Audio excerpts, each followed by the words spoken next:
What does it mean to see something?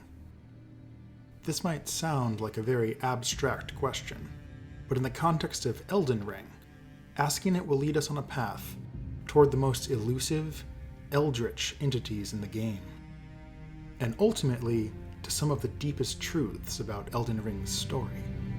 You can see it then, I take it. The guidance of grace.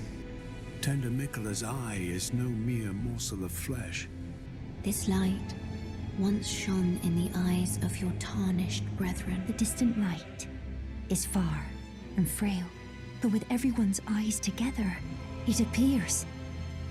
So I ask, are we passively taking in the world around us? Or are we engaged in a dialogue with reality simply by opening our eyes? The core concepts in this video inspired this entire series and will completely reframe how you see the story of Elden Ring. So, come with me one more time and let's discuss.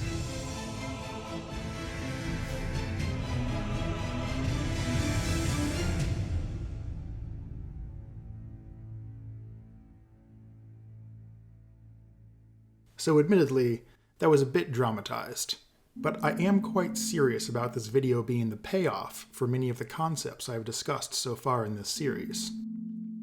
By the end of this episode, you can tell me whether or not I have presented something worthy of being called a grand unified theory.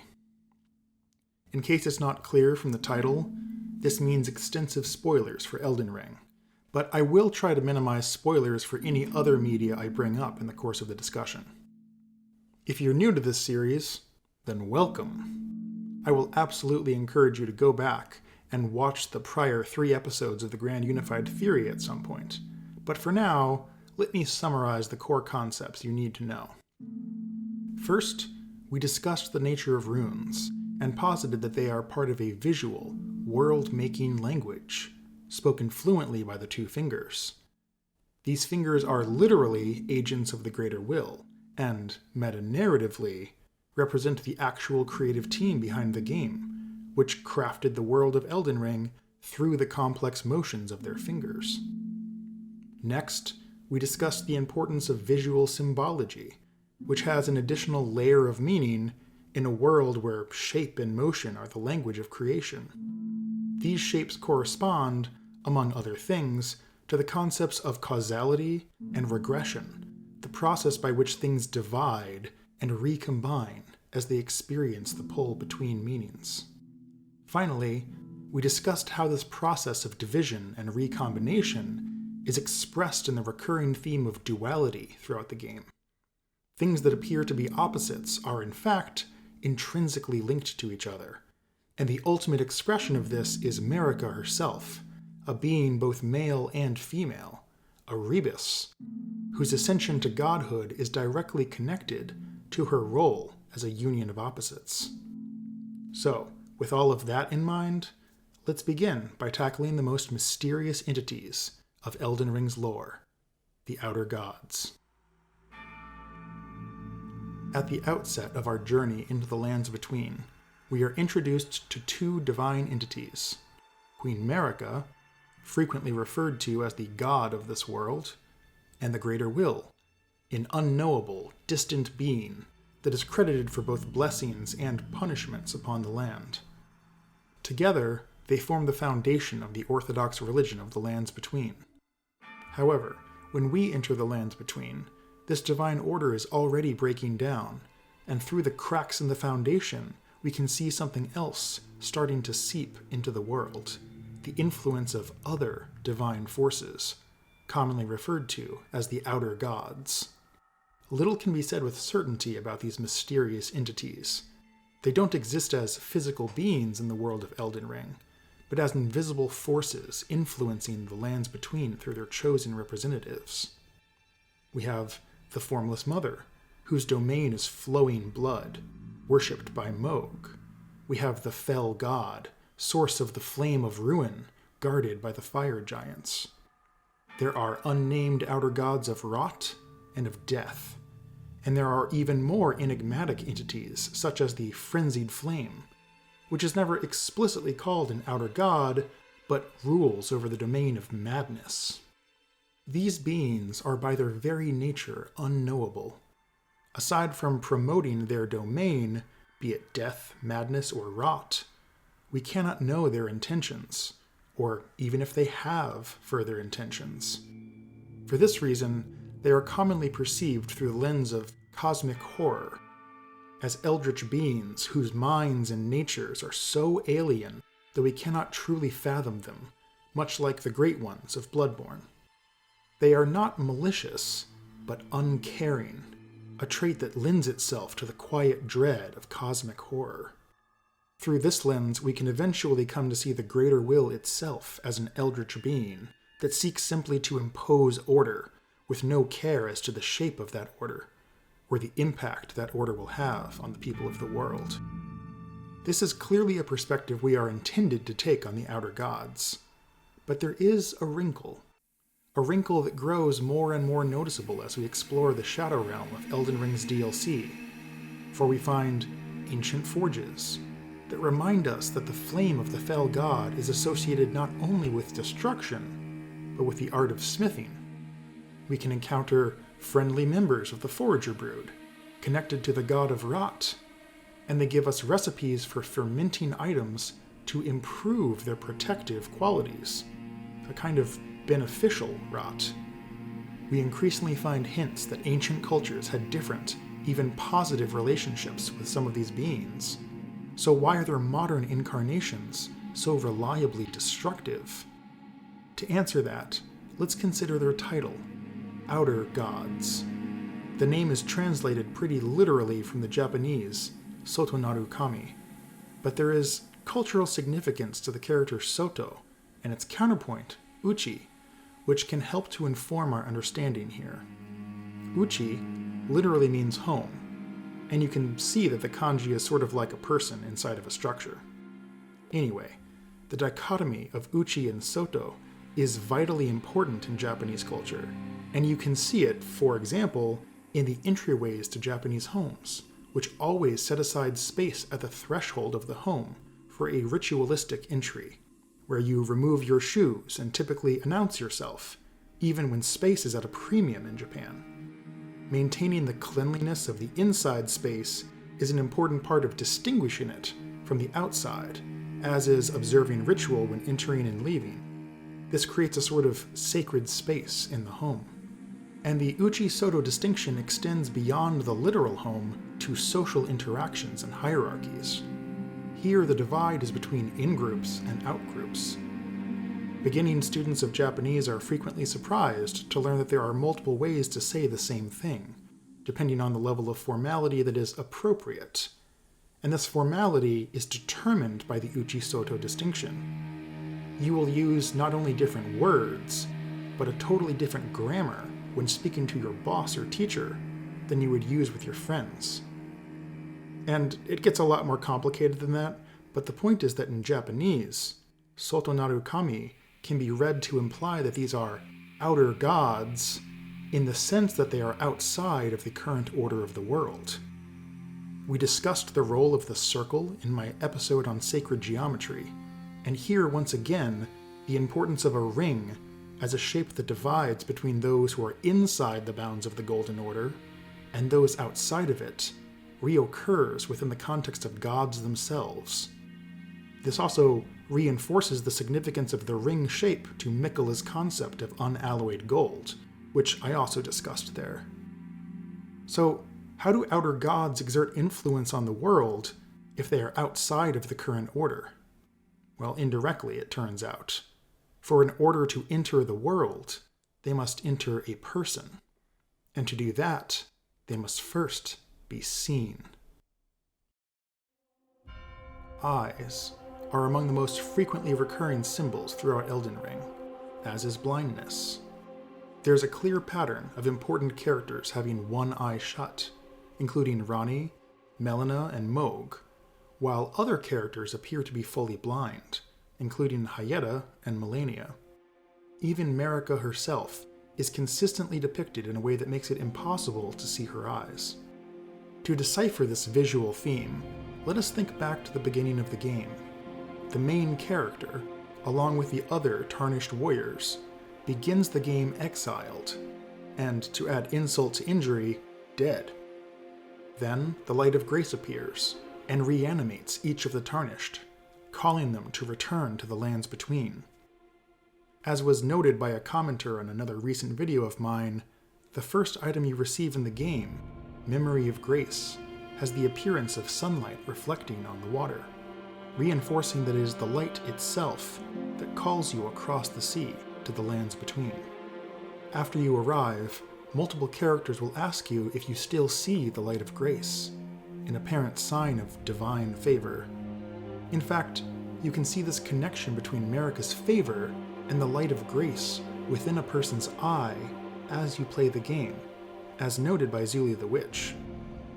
This Light of Grace appears visibly within the eyes of characters who are accepted within the bounds of the Golden Order, and can even be found in the eye sockets of skulls scattered about the lands between, but not in the eyes of Tarnished, which explains how many NPCs are able to identify you as such simply by looking at you.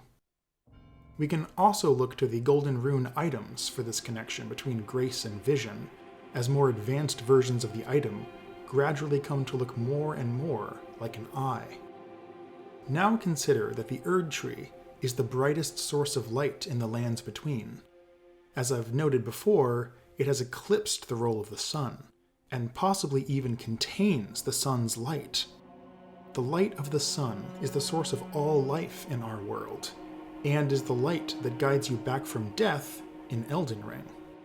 What this all shows is that a significant part of Marika's means of maintaining orthodoxy is controlling light. That is, controlling what you can see. We see this reinforced in the DLC, for the brilliance of Queen Marika's grace blinds even the very best. The Eye of Grace and the Eye of Occultation explicitly describe Marika's clergy controlling the faithful by controlling their vision, and we see this play out directly in Messmer's story, where Marika replaced her own son's eye with one that sees the light of grace, as a way to seal away a dark thing within him. So with all that in mind, how do we read the theme of blindness in Elden Ring? It's tempting to consider it a symbol of blind faith, especially since the starting faith-based class comes with a blindfold. But after everything we've just said, it starts to seem like the exact opposite. If Marika's grace enters through the eye, then closing your eyes is a way to challenge orthodoxy and see the world in some other way. Now consider again that blindfold you start the game with. This faith-based starting class is called the Prophet, and their equipment makes it clear that they were being punished for prophesying the end of the Golden Order. This is the clothing of exiled prophets who foresaw that their faith would end in flames. By the end of the game, we learn that this prophecy was true. Indeed, there is a trope in both Eastern and Western culture of blindness coinciding with the gift of some other kind of sight. In ancient Greece, we have Tiresias, the blind prophet of Thebes, who has a central role in stories like Oedipus Rex and Antigone. In Japan, there is the traditional role of the Itako, a role exclusive to blind women, who are said to be able to commune with spirits. As Mirko observes in a detailed article on translation notes for the game, Itako is a possible reading of the characters used to describe Marika's own people, the people we've been calling simply shamans. These shamans are exclusively women, can attune to spirits, and their eyes are never shown.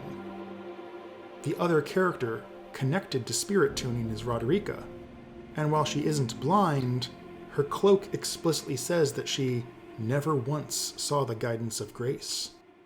So, when one cannot see the light of grace, they gain the ability to see something else. With this in mind, the plethora of characters who are partially or fully blind makes much more sense, for each of them is able to see an alternate way that the world could be, or a different kind of divinity that is hidden from the world by the light of the Erd Tree. Ranni can see her dark moon. Both Mesmer and Melina were said to bear visions of fire, and Mohg has an eye that has been pierced by an overgrown horn. The last thing it ever saw was blood. This also helps us to understand why we can encounter certain creatures and items only at night. When the orthodox light of the world dims, we start to see things that were suppressed by it. Deathbirds and bell-bearing hunters can enter our world, and when we look up, we can see the night sky, a myriad of lights that are not the sun, a veritable sea of possibilities. Indeed, the ancient astrologers were able to invent sorcery by doing this very thing. By looking up at night and seeing the stars, one astrologer was able to see a glimpse of the primeval current, and according to the founding reign of stars, the glimpse of the primeval current that the astrologer saw became real. This is supposedly the first sorcery ever cast. It doesn't say that the astrologer learned something, but that his vision became real. And with this in mind, we can understand something far deeper about the nature of creation itself. We hear multiple stories about the primordial history of the lands between. And as I've noted before, there is a thematic resonance in the most core aspects of these stories. Hayeda relays to us the words of the Three Fingers, saying that all things came from the One Great, which was divided into many things by the Greater Will. Count Ymir tells us that we began as stardust, born of a great rupture far across the skies. And there are numerous descriptions of the Crucible that describe all of life once being blended together. Let us take these storytellers at their word for now, and imagine the creation story that they are jointly telling us. The origin of all life in the lands between is cosmic in nature. There was once a fundamentally unfathomable thing called the One Great, a kind of divine cosmic unity. The relationship between the One Great and the Greater Will is ambiguous, but we can make a surprising amount of sense of this story by taking the names literally. The Greater Will could simply be the strongest intention to emerge from this multifaceted entity, a vision of a different way that existence could be, and upon conceiving of this fractured reality, it became so. I use the word vision intentionally, for while the Greater Will is a fundamentally unfathomable entity, we do get a visual representation of it, in the form of Meteor's microcosm. There's a dark void in the center with a corona of light around it, evocative of a black hole or an eye. Meteor is said to be the first star to fall upon the lands between, and to have once received messages from the Greater Will through this microcosm. The hole in Ymir's hat is also said to represent the Greater Will, and a few items describe this being as inhabiting a void. The overlapping imagery of black holes and eyes is intentional, for they are on a deep level similar things, voids into which light falls. This is how the Dark Moon is depicted in Ranni's ending, how the Lord of Frenzied Flame is represented. An eye is something into which light falls, and this gives rise to a vision of the world. While we're discussing vision and cosmic reality, I can't avoid bringing up the Copenhagen interpretation of quantum mechanics. In the early 20th century, physicists realized that the most accurate way to describe the behavior of the smallest things, such as electrons and photons of light, was by using math that involved indeterminacy. That is, by pretending the particle didn't exist in a single place until it was actually measured and located. The equations were useful, but many scientists, including Einstein and Schrödinger himself, thought of this as a mathematical trick and not a real description of the world. The famous Schrodinger's cat thought experiment, where a cat is said to be both dead and alive at the same time, was originally meant to be absurd, to be evidence against treating this math as a true description of reality. And yet, generations have come and gone, and the Copenhagen interpretation persists. Our best model of the quantum world, underlying reality, suggests that in some sense, things only become fixed in place, only become fully real when they are observed. There is admittedly some poetic license in this way of talking about our own world, but for the purpose of discussing a fantasy world, poetic license should be assumed. So in Elden Ring, light emanates from the cosmic forces of creation and falls upon the lands between, but it is only when the golden light of the greater will's emanated intent is seen that it becomes fixed and fully real. This is why golden runes are located within the eye. The words of creation are a visual language, transmitted through light, and made manifest when they are seen, when they enter a person, become known to them. But there was more than one vision for how the world could be. There's the golden light of the greater will's emanated intent, and then there's the light of every other star, every other aspect of the one great that was fractured. These stars are invisible by day, when the greater source of light, the sun, prevails. At night, however, one can look up into the sky and see not just one vision for the world, but many. And when you look deeply into the night, enough light may reach you to form a vision that becomes real.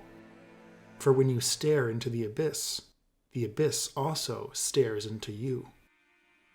Since we're discussing the difference between golden light and starlight, I also feel obligated to comment on one of the most inscrutable dialogues in all of Elden Ring. That being Sorceress Selen's description of glintstone sorcery. She says this: "Our art draws upon the powers embedded in glintstone. But what is the nature of such power? Glintstone is the amber of the cosmos.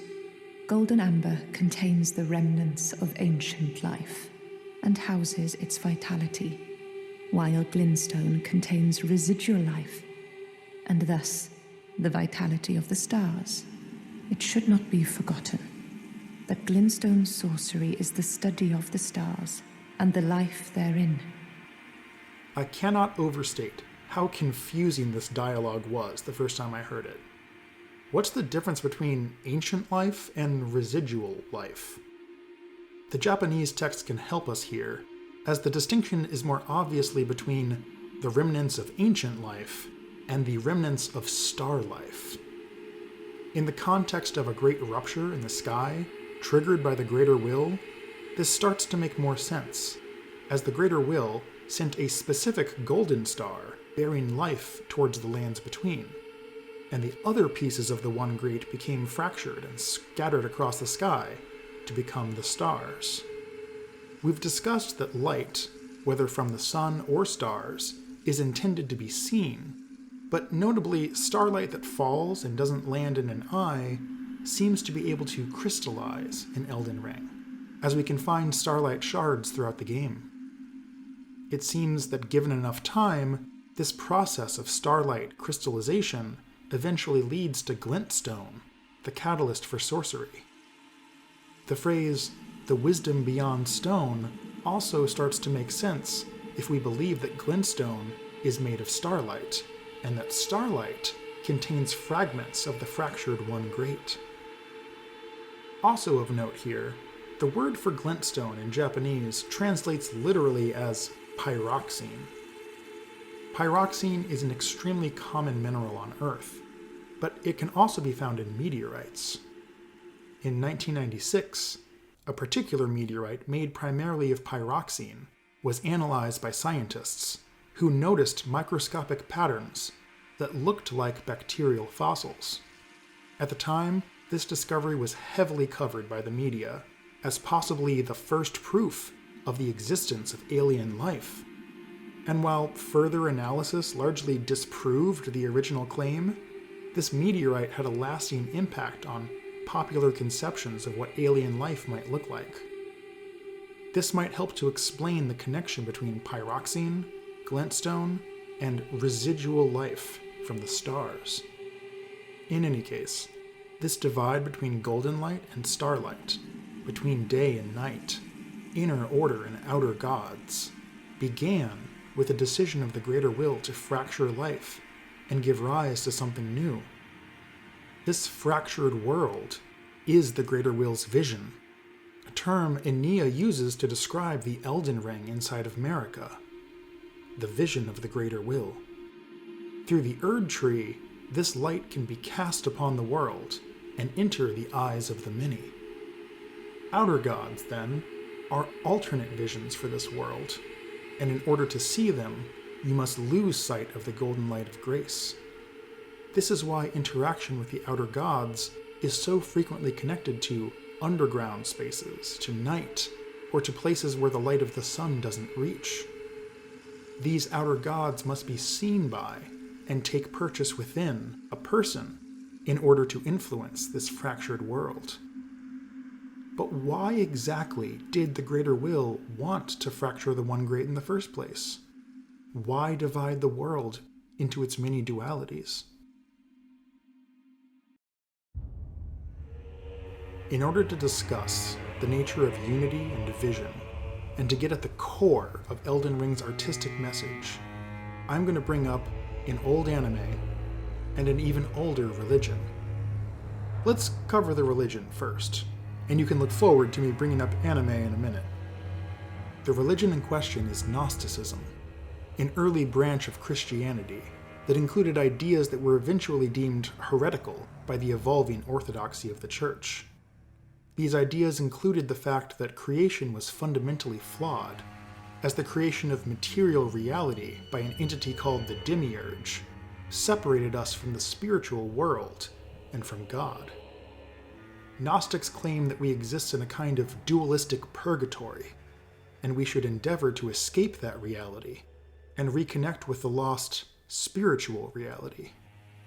These ideas are connected to other early proto-Christian ideas that didn't make the cut into the canonical Bible that most are familiar with today, as well as to esoteric Kabbalah.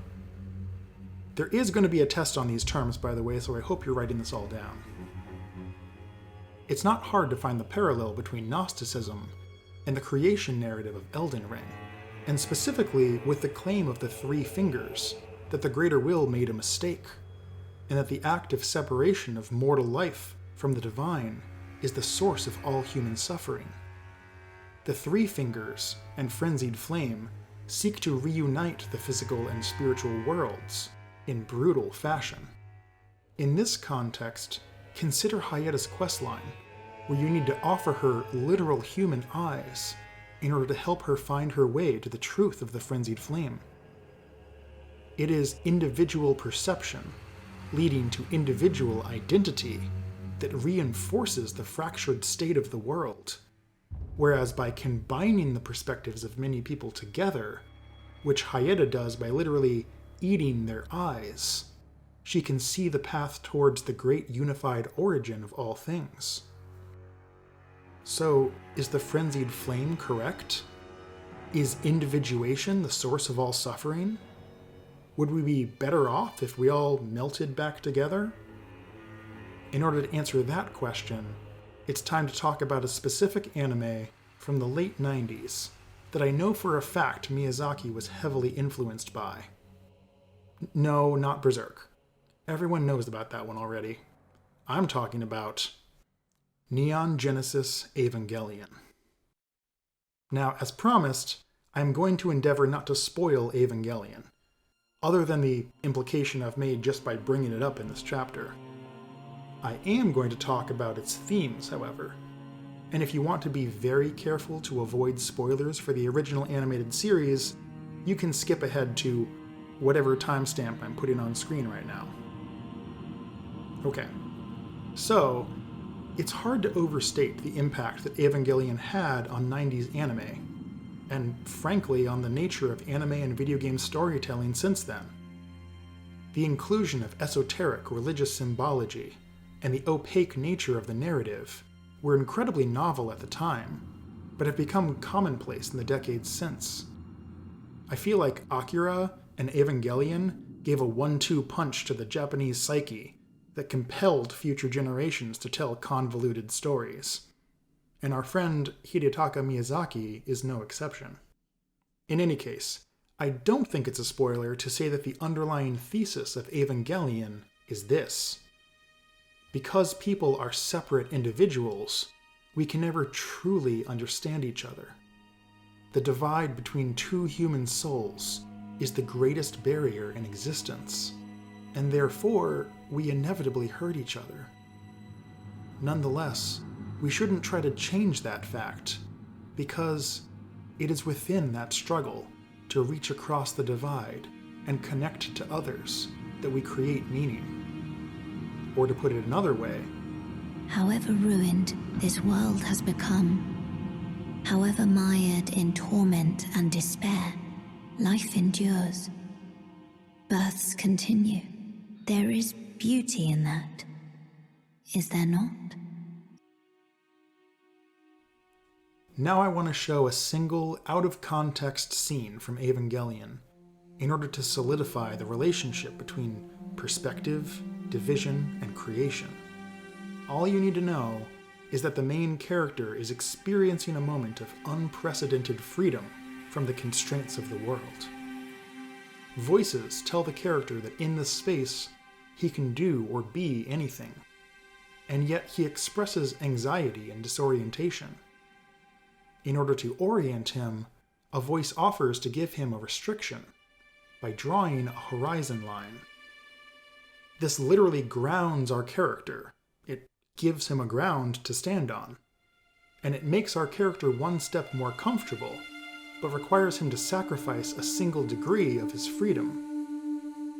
This is the most pure expression of creation through division that I can imagine. For by drawing a horizon line, the distinct concepts of up and down come into being. This same logic applies to personal identity as well, for it is the space between us as individuals that makes identity meaningful. Also, the sound effect when Shinji walks is legendary. Meta-narratively, it's even more fitting that the act of creation is to draw a line, which in the context of animation refers back to the creators, whose entire medium for communicating to the audience is predicated upon drawing lines that form boundaries around people, places, and objects. As artists, they create by dividing.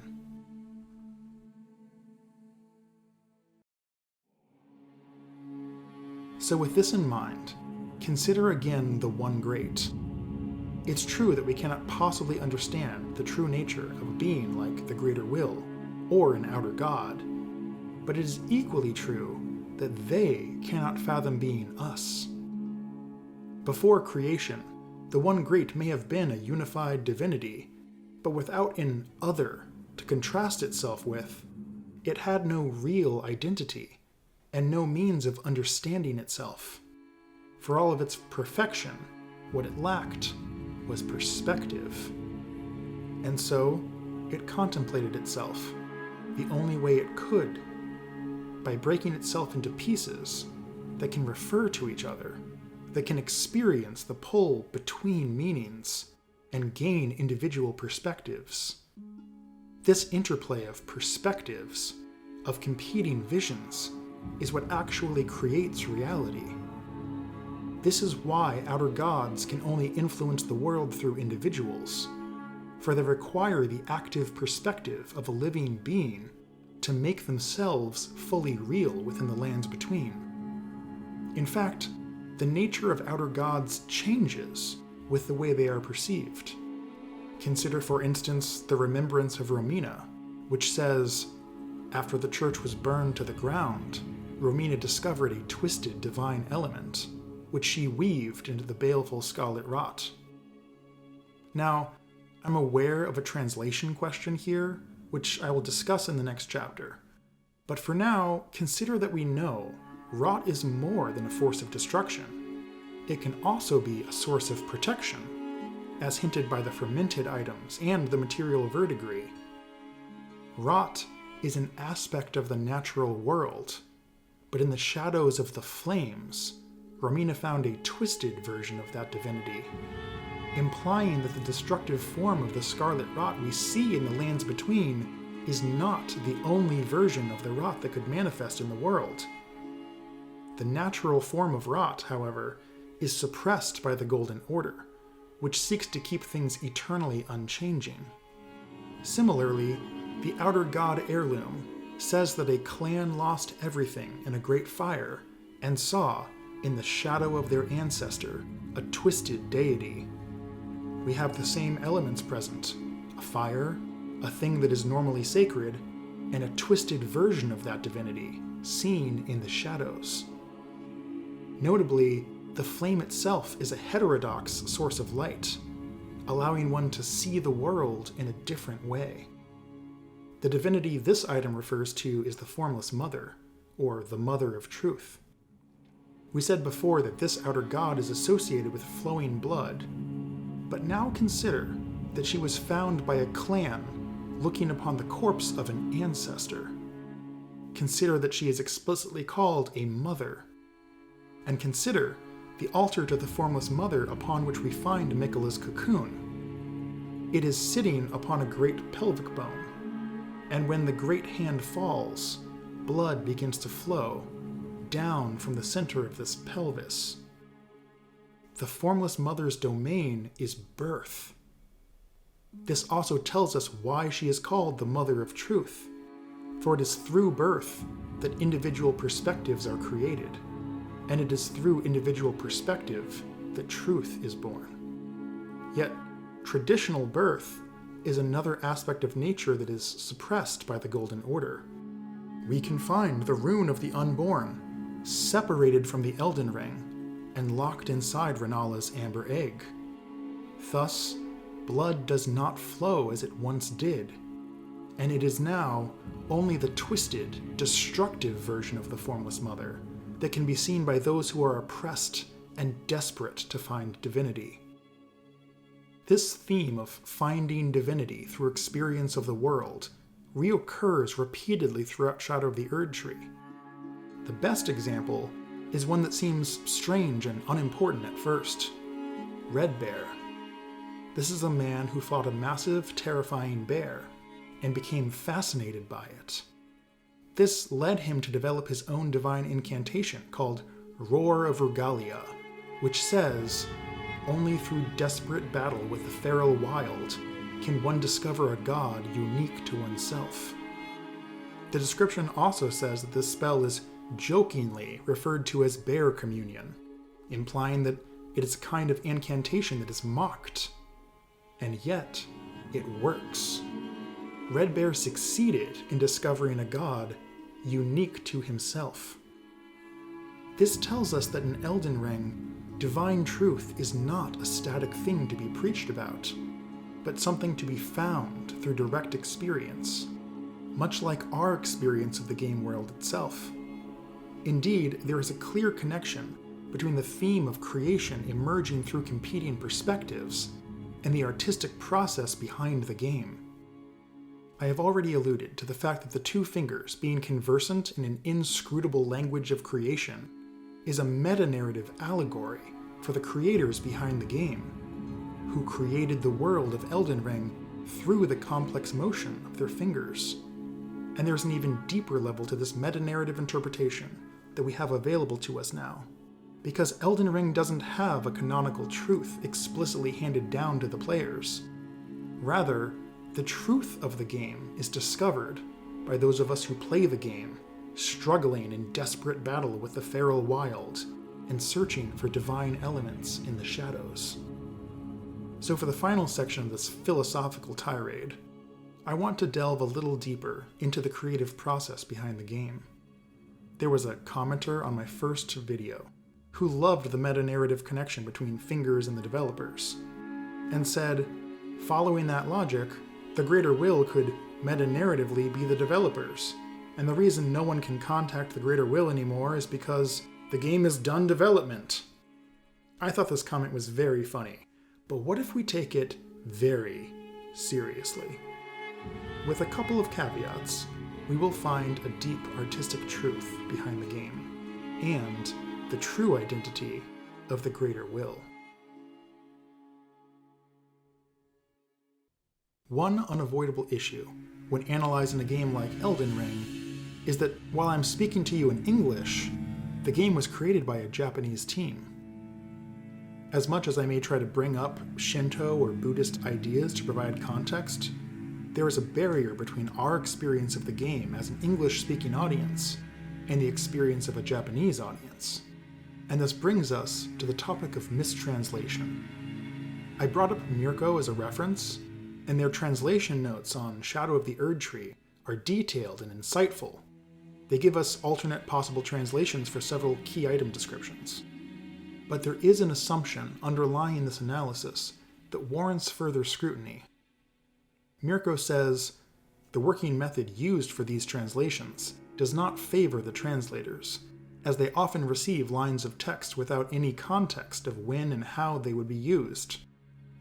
This is true of video game translation in general, but there is a caveat for us to make, specifically with the English language as used in Elden Ring.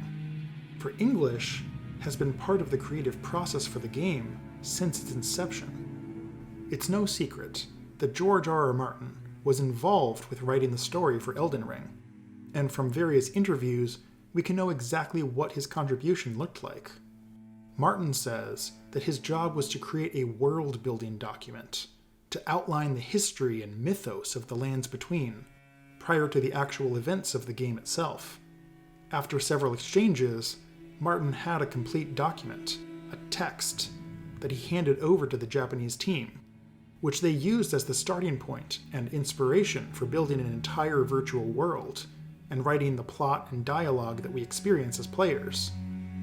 Martin's role was finished at this point, and for the Shadow of the Erdtree DLC, Miyazaki made it clear that the team was able to meaningfully refer to the original document for inspiration, but that Martin did not contribute any new text. What this means is that in a meaningful way, the creative process for Elden Ring began in English. And we know that Miyazaki was very concerned with the translation into English because all of the spoken dialogue in the game was to be recorded in English, even for the Japanese audience. This may seem very odd, that a Japanese game written primarily by a Japanese team would be voice acted in English, and expect its Japanese players to read subtitles in order to understand what was being said. However, this has been true of most of From's projects for over a decade, and Miyazaki has said that part of his inspiration for the entire Souls series was to recreate the experience he had as a child of reading Western fantasy novels, translated into Japanese, and feeling lost in the mystery of foreign words and concepts. In other words, mistranslation isn't an unfortunate side effect of developer limitations. It is an intentional and important part of the experience. The creators want ideas to get lost in translation, back and forth between English and Japanese, to create this organic sense that no one person or language can hold all the pieces of the puzzle. That viewing the same thing through a different lens allows you to see something new, just as one can find a new divinity by looking into the shadow of something sacred. This may be different for the Italian or German translations of the game, but in the case of the English text, there is reason to consider it as integral to understanding the lore as the Japanese text is. Even in Japanese, there is intentional ambiguity worked into the language.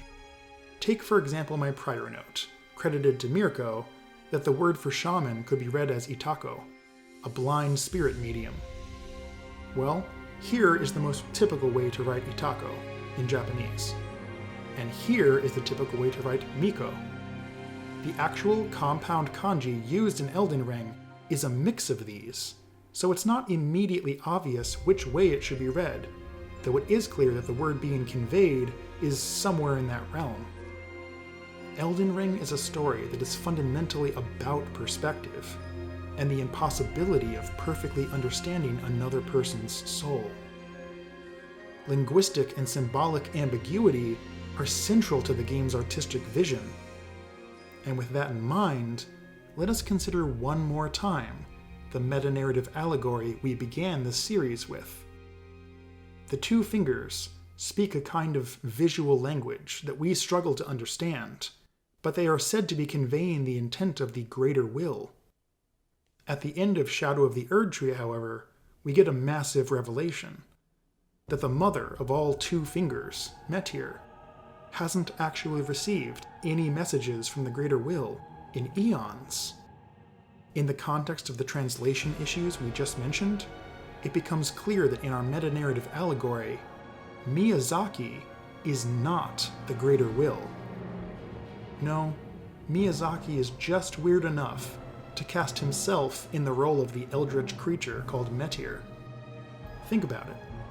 Metyr was the first being to reach the lands between, tasked with the role of creating a world. She receives messages bearing the intended vision of the greater will from an item called the microcosm, and she interprets these messages and then sets about relaying this vision to each of the fingers that she creates, delegating to them the task of inscribing the language of creation into the world. But shortly after they begin, messages from the greater will cease. Metyr is left alone to interpret the intent of the creator imperfectly, and imperfections proliferate from her to the fingers, to Marika, and to the entire world. The greater will is George R.R. Martin. The microcosm is the world-building document Martin wrote, in English, as the initial vision for the lands between, which then had to be interpreted by a development team that didn't natively speak his language, and then turned into an entire world. This artistic vision was fractured, changed, and then relayed to hundreds of developers, who each had to filter the vision through their own understanding. This fractured world was then offered in turn to millions of players, who each had to struggle individually to find meaning within the game, and over the course of years, to recombine their understanding into a shared vision of what Elden Ring is. And we find within the game factions and outer gods that can validate and reinforce our many understandings of the game. If we believe that this game is about deciphering the inscrutable intent of the creators to find a harmonious truth, we can follow the path of the Noble Gold Mask. If we think that the game is really about player versus player combat, then we can join the ranks of the Bloody Fingers. And if we think that a search for meaning is futile, then we can melt it all away in the searing flames of chaos. This allegory is about more than Elden Ring. This story is about the process of artistic creation and the process of understanding. For we live in a world where our practical needs and the weight of identity drive us to find shortcuts for truth. We become accustomed to perceiving ourselves and others in a particular light, and accepting the world we see as the way things are. But in order to learn something new about ourselves, we must gain new perspective. And we do that by breaking bits and pieces of ourselves off and building them back together into something new. Then we observe it to see what those pieces say to us about the inscrutable whole.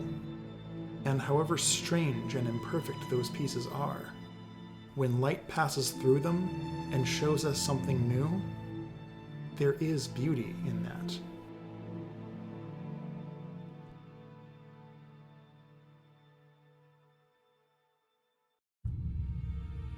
So, even with extensive editing, this turned into a long episode. But I really do see this as the climax of the Grand Unified Theory. These 4 episodes contain the core concepts I wanted to convey when I began. And believe it or not, many of the ideas I have discussed occurred to me on a single day, at least in their mushy, inarticulate initial form. It was October 16th, actually, and I genuinely felt like I was staring into the primeval current, I went to a social dance that night, and I remember mentioning that I was cooking up a grand unified theory of Elden Ring to my dance partner.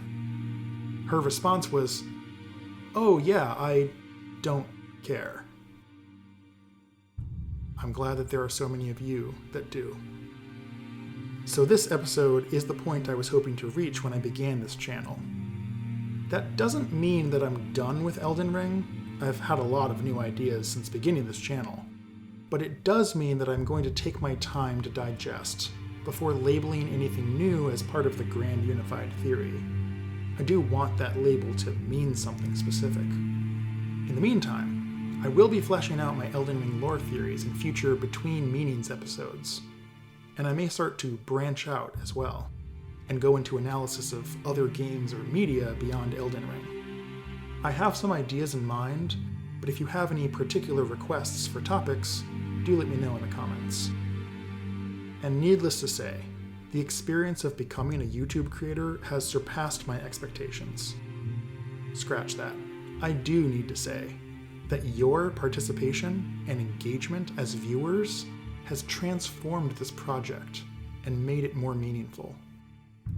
Even if I didn't have time to respond or shout you out in a video, I have read every comment I've received to date, and they've all influenced this project as it evolved and the ideas solidified. So thank you. And once again, make sure to let the algorithm know that this is some engaging content. Till next time.